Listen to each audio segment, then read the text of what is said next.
I'll fight anybody in this building. Anybody? Today. I got a building full of guys that would love to fight you. This maniac used to call me all the time. I'm telling you, Dana, I'm gonna fight. I'm gonna fight in the UFC.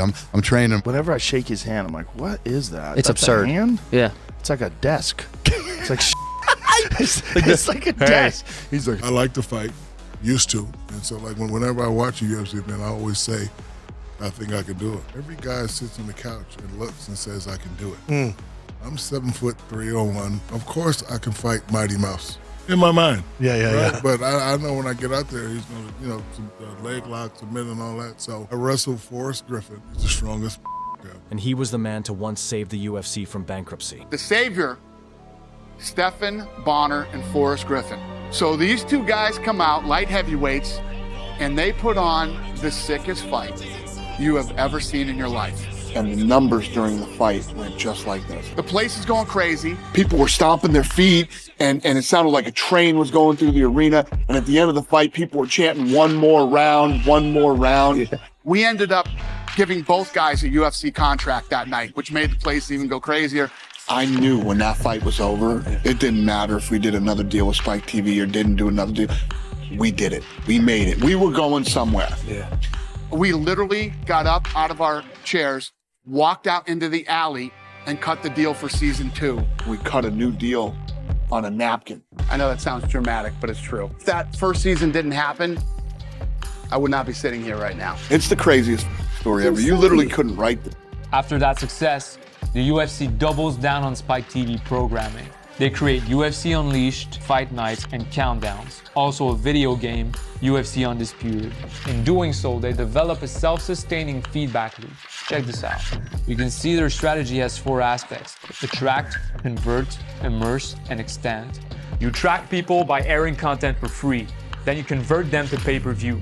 Finally, you throw more experiences and product their way. It's always about feeding more and more people into that loop. So what the UFC ends up needing more than anything is content, and somehow the mob comes to the rescue. In Japan, a rumor starts going around that the Japanese mafia, the Yakuzas, are involved with Pride FC. They are using the organization to launder money by gambling on fights and fixing them. Once the cable companies learn that, they cut all ties with the organization. Pride FC practically goes bankrupt within the span of a year. And guess who buys them? The UFC jumps on the opportunity, acquiring all their fighters and entire library of content in the process. The UFC starts airing free fights the same nights that their competitors have pay-per-views. So if you're the average mixed martial arts fan on a Saturday night, would you rather pay to watch a second-tier organization or just watch some of the best UFC and Pride fights for free on TV?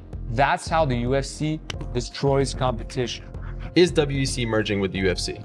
Yes. UFC has purchased Strikeforce. Is that true? That is true. When they buy them out, they get even more content to add to their library, which they can air for free and drive more competition out of business. It's exponential. We've got a library of 20,000 hours of original content. Why did you go out and purchase Strikeforce? We need more fights. We need more fights, more fights. In 2011, one of Dana's biggest goals comes to fruition. We ended up doing a huge deal with Fox. Because this is a really, really big day. This is what I always wanted. What we have is a lot of content.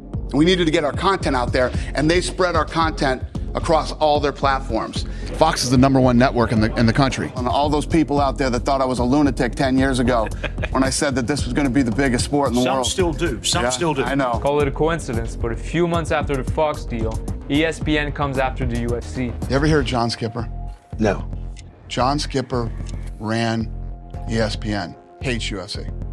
Hates it. Hates it. Let's talk about Fox Sports. Okay, so these guys have just launched. We're happy. We like competition. It's fun. They release an Outside the Lines piece, which targets UFC's practices, but more specifically, fighter pay. ESPN doesn't care about the sport. ESPN hates their sport. They won't even cover it. They're dirty. They're dirty. They lie. And they never really give you all the facts. The piece is followed by an antitrust lawsuit against the UFC. The multi-billion-dollar antitrust lawsuit it's currently facing from former UFC fighters. We filed this case in December of 2014 on behalf of a group of mixed martial arts fighters who fought for the UFC. The government came after us and called us a monopoly. I do believe they have a monopoly. I don't know how anyone could think they don't. The lawsuit claims the UFC, quote, engaged in an illegal scheme to eliminate competition. I mean, anyone that starts to even be up and coming at all, they buy them out or they drive them out. That allows it to pay fighters, quote, a fraction of what they would earn in a competitive marketplace. We're spending, $7-8 million a year trying to defend ourselves from the government as a monopoly. It works. The government drops the case, the UFC keeps on expanding.